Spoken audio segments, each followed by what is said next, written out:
So good afternoon, you guys. I want to talk about AEW Revolution, and they have I think around like 6 matches announced for the AEW show, and I just wanted to add more matches or do my own like fantasy booking of AEW Revolution because it's definitely a good card, but usually with AEW Revolution they need to have something that appeals to everybody, just like last year how it was Sting's retirement match.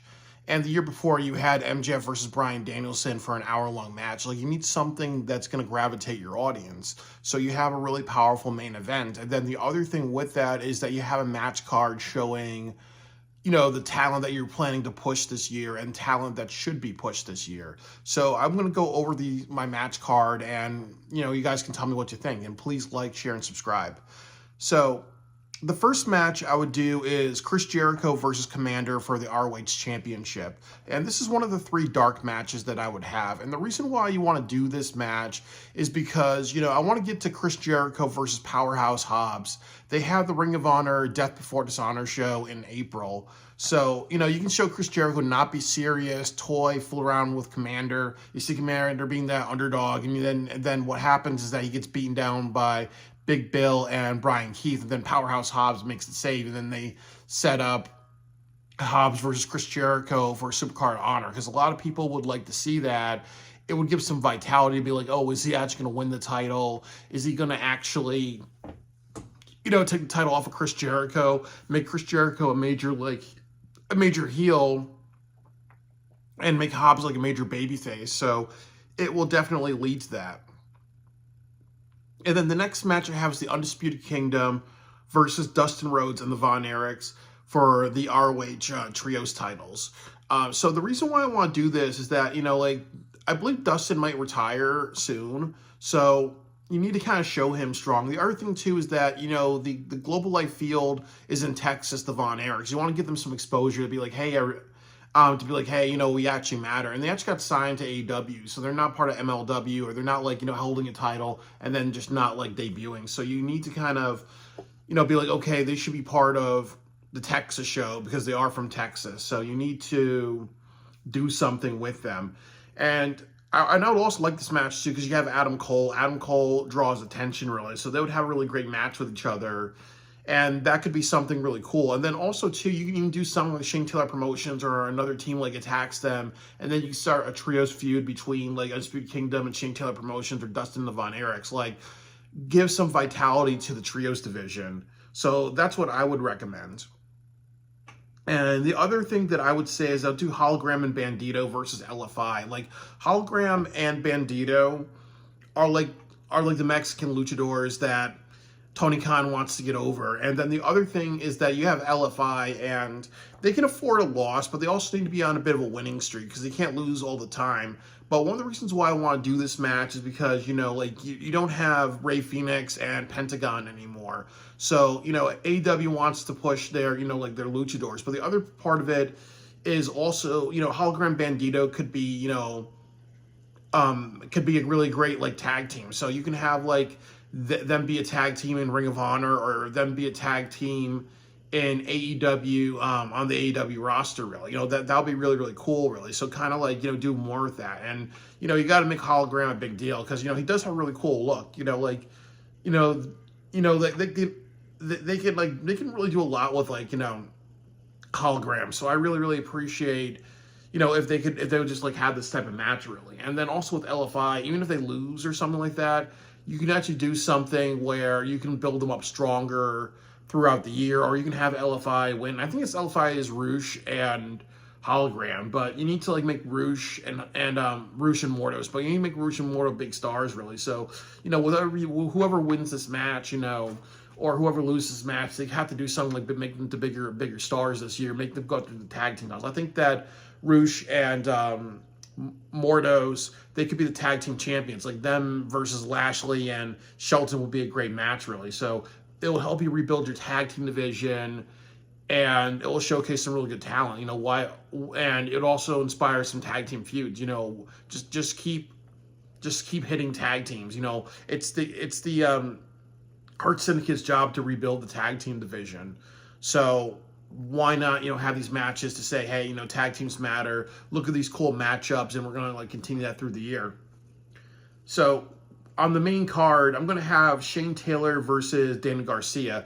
That, they've actually fought each other. They've actually had some encounters with each other. I like Shane Taylor. He has a really great voice. He can talk on the microphone. He has like an attitude. He has an edge to him. And then also, what are you doing with Daniel Garcia? He's just holding a title, and there's really no feud or story with him. You could do Garcia versus Okada, Garcia versus, Pac or Claudia or another member of the the Moxley faction, but or you can do him versus MJF really, but there's really no person that I think right now deserves more than Shane Taylor, because like Shane Taylor can cut a promo. They've had some interactions with each other, so it would be a really good match. And then if you actually have Shane Taylor hold it for like a month or two, you can see what he can do on the microphone. You can see what he can do with engagement with the crowd, because he does do that to develop him really, and then it also gives Danny Garcia a bit of an obstacle. So I think that that's the match that they should have.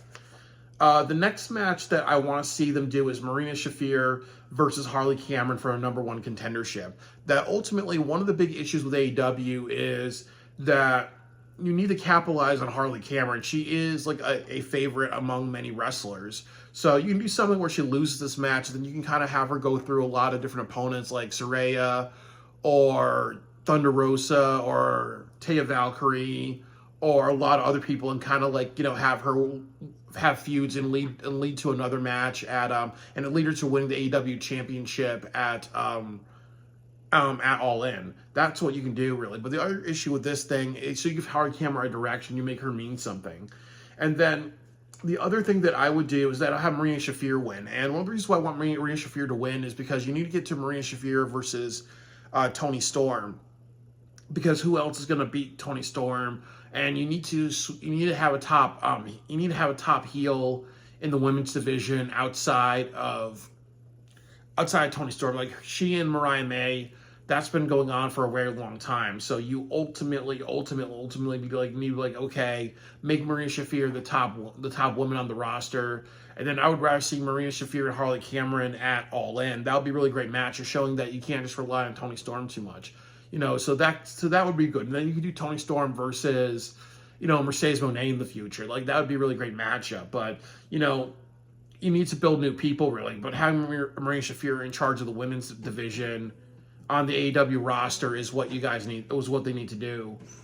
The next match that I would have is Anthony Bowens and Billy Gunn versus the Hurt Syndicate for the AEW tag team titles. And the reason why I want to do that is because I really want to set up Anthony Bowens as a big star this year. So the Hurt Syndicate can say something like, hey, you know what? You guys are the top tag team in AEW. I know you switched around your people a little bit because Max Caster is not there. So I really think that they could be like, okay, we see some potential in Anthony. They have a match. You see like Anthony pin Shelton 1, 2, 3. Max Caster caused a distraction. So then what you do is then you have like, Lashley spear Anthony Bowens. And then what happens is that you set up a match between Anthony Bowens and Max Caster in Philadelphia. I call it like a Philadelphia street fight, or or Philadelphia Riot or whatever. I don't know, like something, like Philadelphia Blood in the Streets match or something like that. You have your match there. And then what you do after that is you go to Anthony Bowens versus MVP at Double or Nothing, because that would be a really great match. And then, if you do Blood and Guts, you can do like you can do Shelton. I would do MJF versus, and then you can do that. And then you could also have like Anthony Bowens versus Bobby Lashley, or versus Shelton, or you make him a big single star, or have him in the gauntlet match for the AEW championship opportunity or something like that really. But I think that you can tell a good story with Anthony Bowens like trying to be initiated into the Hurt Syndicate. That's a good idea really. So you need to set that up really. But also then you can have Max Caster have a bunch of matches on Dynamite and win, or on Ring of Honor, and set him up as a Ring of Honor wrestler, doing the promos and actually winning, and actually go on an undefeated streak until he faces Anthony Bowens. So I think that would be good. You set up Anthony Bowens as a star. You set up Max Caster as a Ring of Honor star, because you need to rebuild Ring of Honor and make that matter. The next match that I would have is Speedball McBailey versus Ricochet. Like, the reason why you want to do this match is because I do not want to see Swerve versus Ricochet, because the problem is that you can't have too many repeat matches. You have a bunch of repeat matches on this card, and then you also can't have a hardcore match, because I think that if you want to do a hardcore match, it makes the most sense to do it with Copeland and Moxley. So you can't kind of have Ricochet and Speedball McBailey. You can't have Ricochet and Swerve. If you want to do a final, like, bloody hardcore match, like lights out type of thing, save it for AEW Dynasty. That would be the best thing to do. That would be the best thing to do. And not just have a repeat match on the show, really. Just show they can do different things. And I think Speedball McBailey versus Ricochet, they got a really great flippy type of match. Ricochet wins by cheating, and then he wants to, like, nearly kill Speedball Mike Bailey, and then Swerve does the same. Says, like, okay, at Dynasty, this is what we're doing, really. So this is gonna be our last thing. It's gonna be a lights out match. I'm gonna take you to the most violent man in AEW, and that's what they should do. You have Takeshita versus Omega. That's the direction that they're going in. Adam Copeland versus Moxley. That should be a lights out match or a last man standing match type of thing. Because honestly, their feud definitely warrants it. And also too, with all the cheating that they're doing, really, it really warrants just, let's just settle this. Let's just get it off the system. Let's give Adam Copeland, like, a fair advantage, really. Like, that would be what I would do. That would make the most sense. Because the other issue is that you can have them have a regular match and do a bunch of interference by the Death Riders, or you can do something like they fight in the crowd, they fight all over the place, and then you ultimately have a World Heavyweight Championship match or main event match violate a bunch of rules, really. Or you can do, like, your stereotypical, oh, well, they're going to fight in the crowd, then do all these hardcore stuff before the match starts, really. But you got to kind of break that. Just make it a hardcore match. It warrants it. It's a blood, sweat, and tears type of thing, really. That warrants it. The next match they have is Mariah May versus Toni Storm. I think it's called, like, a Hollywood Showdown or a Hollywood Finish type of match.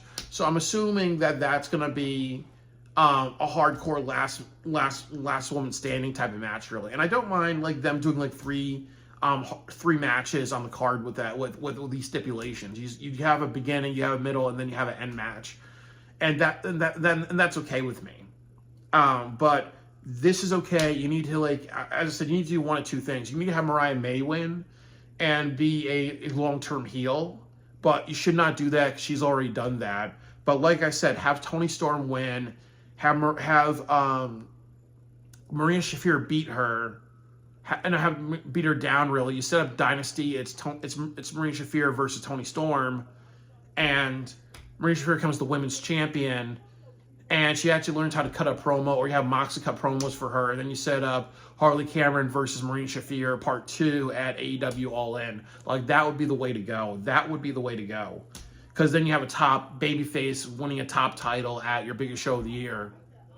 The next match that you have is Will Ospreay versus Kyle Fletcher, steel cage match. Nothing wrong with that, but they also need to stop doing this, because I think this is part 4, part 5 of Kyle Fletcher versus Will Ospreay, and I'm also counting their first match that they had on Dynamite, and then they had, like, three other matches on AEW pay-per-views. So, and this is, like, the next one. So, like, obviously, this has to end. This needs to end. Do a steel cage match. Have it open the show, because Will Ospreay gets energy out of the audience, really. So you do this. I'm okay with that. The next match is MJF versus Hangman Adam Page. Now, this is another one of these things, too, where they can have a match.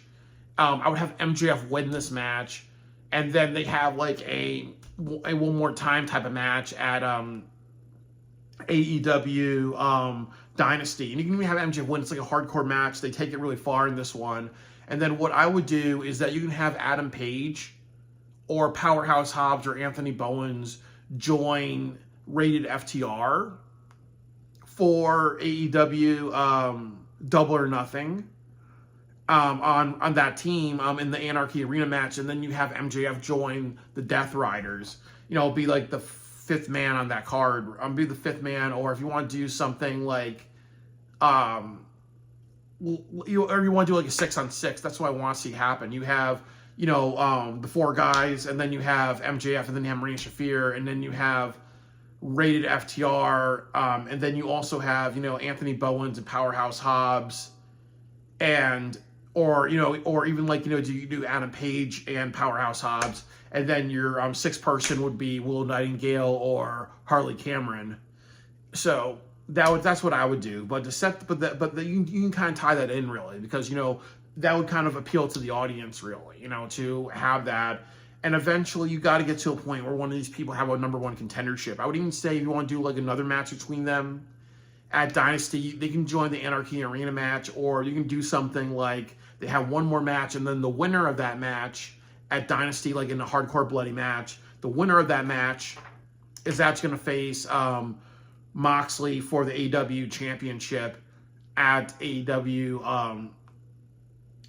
Double or Nothing, and then you have a substitute for him, or he wrestles both, really.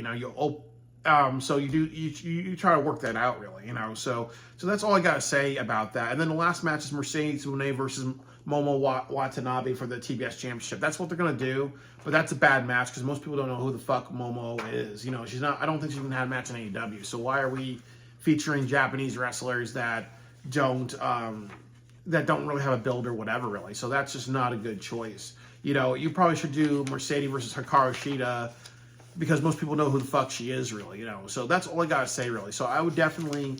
That's my fantasy booking. I think that the match that I add would be great. And like I've said, the ultimate thing is tying into future matches.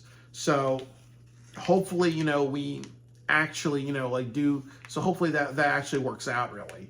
So I would hope that. So I would really, really hope that that they follow through and they have some really, really good ideas. So that's all I gotta say. And now I hope that I can go to AEW Double or Nothing, because I'm going to I'm not going to Revolution this year, but I'm going to go to AEW Dynasty because it's in Philadelphia. I live in Connecticut, not that far, and I'm planning on taking a train around America and going to AEW Double or Nothing, really. But like definitely with all these shows, you got to tie in, you got to future stories. And then I also got to look at how AEW is going to book things. I really think they're going to do Moxley versus Darby at All In. You put the title on Darby, and then you're off to the races there. So I think that because that's the original plan, you got to make sure this Moxley stuff is entertaining and engaging. And there's ways to kind of add some vitality in it.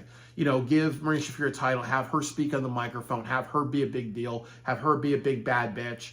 You set up the Anarchy in the Arena match. You set up, additional people who could actually, speak from that actually like speak and engage the audience. And then you also set up, other matches, other opponents for Moxley that would actually be good contenders. Actually, if you have Moxley versus MJF, that would draw a crowd.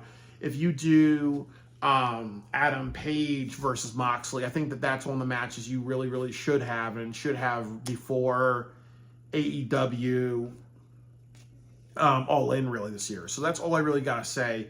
I do have some really great things for the card, and hopefully, they can incorporate some of my ideas.